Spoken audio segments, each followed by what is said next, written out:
چنګم په خوله بنګړې په لاس د ګوتې ټک وباسي دغه زلمې به څنګ په دې غره کې سړک وباسي او چې په لمنه یې منځونه کېږي هغه خلک د زلزلې په فنډ کې هم ځان له وټک وباسي او ستا د انور د بادرۍ کیسه بس لنډه دا ده چې ډېر غوسه شي نو د خپله ځانه پړک وباسي. انور خیال بونیري ته بلنه ورکوم چې راشي. ډېره زیاته مننه. هر یو ملګري عارف لیوال ته مبارکي ورکړه دغه د کتاب، خو زه عارف لیوال ته مبارکي نه ورکوم، دغه مبارکي زه تاسو ته درکوم. دا ستاسو کتاب دی. او ما سره زموږ د یک پیټر هاوس کوم ملګری دی عارف خان، هغه وایي چې یاره زه دغه کتاب په اجازه قیمت اخلم، هم عارف لیوال ته ما ته به خپلو بیا پوه شو صحیح ده، نو دغه کتاب عارف خان ته په اجازه قیمت ورکوي. صحیح ده لیوال صاحب. او دغه څو شعره چې یوه شپه تېره شوه د بلې شپې یوه بجه ده، یوه شپه تېره شوه د بلې شپې یوه بجه ده، تا ویل ځمه بیا راځمه سترګې پټې نه کړې، هغه به چا سره وي چېرته به وي څنګه به وي، ما خو بېګا د دغه غمه سترګې پټې نه کړې. او دغه څو شعره چې وجود مې دروند سا بې ارامه خودکشي ونه کړم، عاجز لالا وجود مې دروند سا بې ارامه خودکشي ونه کړم، حالات مې وګوره ګلفامه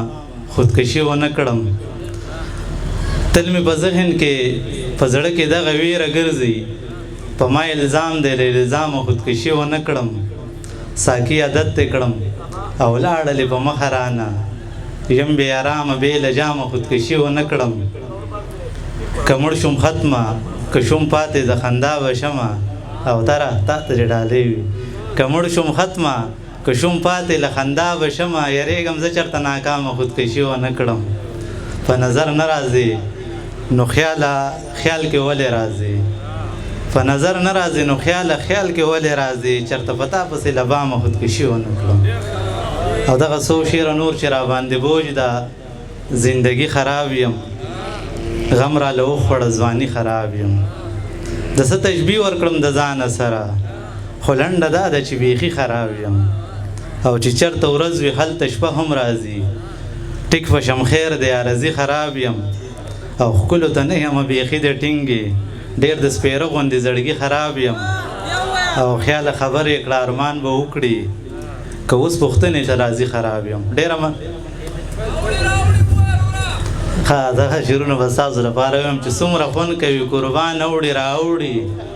چې په مخ دې تور زلفان اوړي راوړي، هغه غېږه چې زه په تمه ناست وم